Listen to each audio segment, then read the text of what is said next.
Azért vagyunk itt, hogy ne rajtunk múljon, hogy milliárdosok játszótere lesz Budapest. Ez nem egy festészeti kérdés, hogy jól nézne ott ki egy ilyen magas ház. Na, ki fog abban ülni? Kinek a háza lesz? Ilyen politikai hübriszből felhúzni felhőkarcolókat, ez szerintem borzasztó. A Rákosrendező környéke Budapest egyik legértékesebb beépítetlen területe. A kormány itt akar egy arab gigacéggel Mini Dubajt, saját szavajárása szerint egy új milleniumi városrészt építeni. Felújítanánk a vasútállomást, meghosszabbítanánk az 1-es metrót, épülne gyalogos és autós felüljáró, valamint kerékpár és gyalogút is. Bár az ismert hivatalos tervekben ez nem szerepel, de sajtóhírek szerint egy luxusnegyedet és Európa legmagasabb épületét is felhúznák itt. Nem ez lenne Budapest első felhőkarcolója, a 143 méter magas motornyot 2022-ben adták át. Erő Zoltán, Budapest főépítésze szerint a Kopa-sziget környékének beépítése tanulságos lehet a Mini Dubaj kapcsán is. Egy nagyon elhanyagolt, úgynevezett barna mezős terület volt. Budafoki út mellett épültek ezek a lakóházak, irodaházak, illetve a MOL torony. Az örökké kérdéses lesz, hogy ez most akkor kinek kellett, miért jó, hogyan szerepel a városképben, lehetett-e véleményt mondani róla, a szakmai vélemények elegendőek voltak-e. Voltak épp valami ilyesmi történhet a Rákosrendezőn, csak talán még kevesebb kontrollal.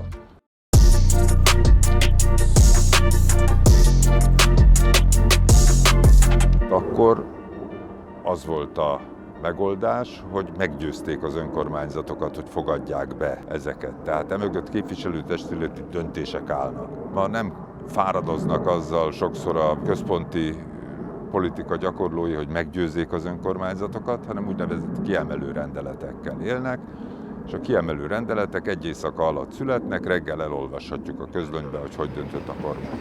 A harmadik vágányon vonat halad át. A vágány mellett kérjük, vigyázzanak.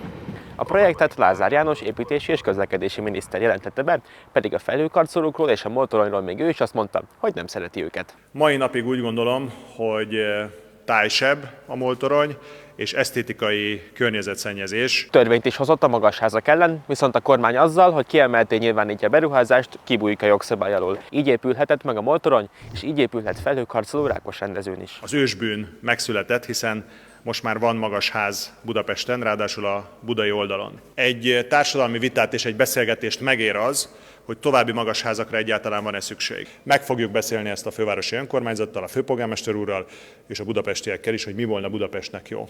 Nem köteleztük el magunkat a magasház építése mellett a jövőre nézve, és levonjuk a tanulságokat a MOL torony megépítése után. Ezt mondta decemberben Lázár, ehhez képest áprilisig még nem volt egyeztetés. Nincsen igazi párbeszéd róla. Tehát én vagyok Budapest főépítésze, ma április 5-e van, nem kaptam még információt, hogy mi akar épülni. Vicc kategóriájába tartozik az, hogy hogyan tudjuk meg, hogy milyen magas lesz a ház. Hogy egy arab befektető bejelenti egy Reuters hírügynökségi információba, hogy minél lesz magasabb. De megrajzoltuk a 240 méteres házakat. Most mit csináljak? Rajzoltassak meg egy 330-asat, vagy egy 420-asat?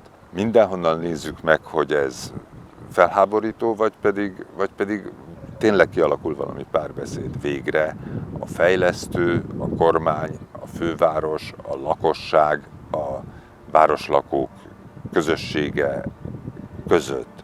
Mert az, hogy ilyen találgatásokba menjünk, ez inkább megalázó. Az Építési és Közlekedési Minisztérium azt ígérte, hogy a nyár végére teljesen kiürítik a területet. Ehhez le kell bontani a MÁV telepen lévő lakásokat, azokból 27 embert lakoltatnak ki. A MÁV felajánlott cserelakásokat, ezeket azonban többen nem fogadták el, mert szerintük lakhatatlan állapotúak. A Szikra mozgalom márciusban tüntetést is szervezett a kilakoltatások kapcsán, ahol Sudár Orsolya szikrás politikus és Karácsony Gergely főpolgármester is felszólalt. Kiárusítjuk a nemzeti vagyont, a külföldi érdeket nézzük a magyar érdek helyett, a magánérdeket nézzük a közérdek helyett.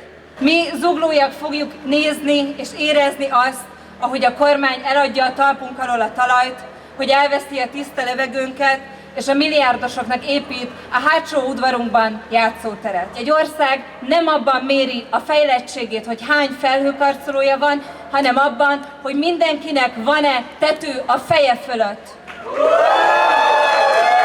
azok a közérdekű beruházások, amiket a kormány vállal ebben a megállapodásban, azok tényleg fontosak. Tehát a Szeged úti felüljárót meg kell építeni, nyilván a területet kell rekultiválni, meg kell hosszabbítani a föld alattit. A Budapestnek nagyon nagy szüksége van új lakóövezetekre. Budapest legnagyobb problémája az, hogy van egy szétterülési folyamat, az agglomerációban egyre többen laknak, Budapesten pedig csökken a népesség. Alapvetően a Rákos rendezői területet azt nagyon fontosnak látjuk, tehát azzal semmi baj nincsen, hogy ott valami történik, csak nem egy ilyen önmagáról szóló fejlesztésnek kéne ennek lenni, hanem a városról kéne szólni, a városlakók igényeiről, tehát hogy valahogy előre lépjünk. Biztos, hogy nem egy 400 méteres felhőkarcoló az előrelépésnek az áloga. Kérem vigyázzanak, az ajtók záródnak. Van ennek egy városképvédelmi szempontja is. A Hősök tere, meg az egész világörökség védelmében lévő első városrésznek az épített öröksége olyan komplex, olyan egységes, olyan szép, olyan letisztult, hogy ebbe belerondítani a Hősök terek látványába tényleg ilyen politikai hübriszből felhúzni felhőkarcolókat, ez szerintem borzasztó. Ez nem egy rajzi kérdés, ez nem egy festészeti kérdés, hogy jól nézne ott ki egy ilyen magas ház. Ki fog abban ülni? Kinek a háza lesz? És ha tönkre megy az a vállalat, aki ezt a házat építette, akkor az ott fog maradni nekünk örökké, csak azért, mert egyszer beleszerettünk, hogy legyen egy ilyen nagy, fölmagasló tornyunk. Hát ezt nem lehet elvonatkoztatni ettől.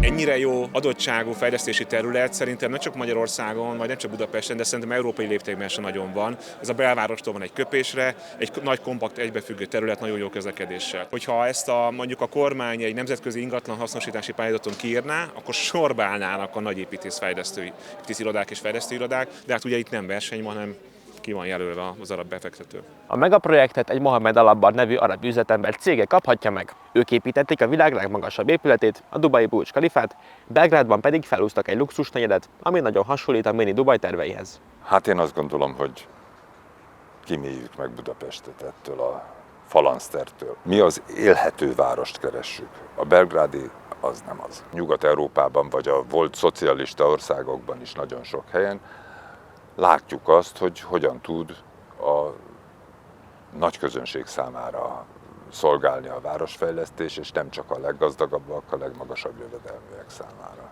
Ami azt jelenti, hogy nem egy járhatatlan utat keresünk, tehát nem akarjuk kitalálni ezt az egészet. Van erre példa, mert Belgrád ugyan megvalósult ez a beruházás, de Zágrádban, ahol szintén ugyanezt akarták csinálni, ott ezt sikerült megakadályozni, és az azt megakadályozó politikus ma Zágrád főpolgármestere. In Zagreb, we were fighting the same fight which is starting now in Budapest, and we won. So you can do it in Budapest as well. My name is Tomislav Tomašević, and I'm the mayor of Zagreb. Before I was elected, we had a project called Zagreb Manhattan, which wanted to build a lot of skyscrapers on the waterfront of the river of Sava. Skyscrapers for luxurious apartments. So I support Mayor Karacsony and the people of Budapest in the fight against this project. Good luck, guys! Mi mindent meg fogunk tenni azért, hogy olyan társadalmi nyomást helyezünk a kormányra és a beruházóra, hogy elvegyük a kedvét.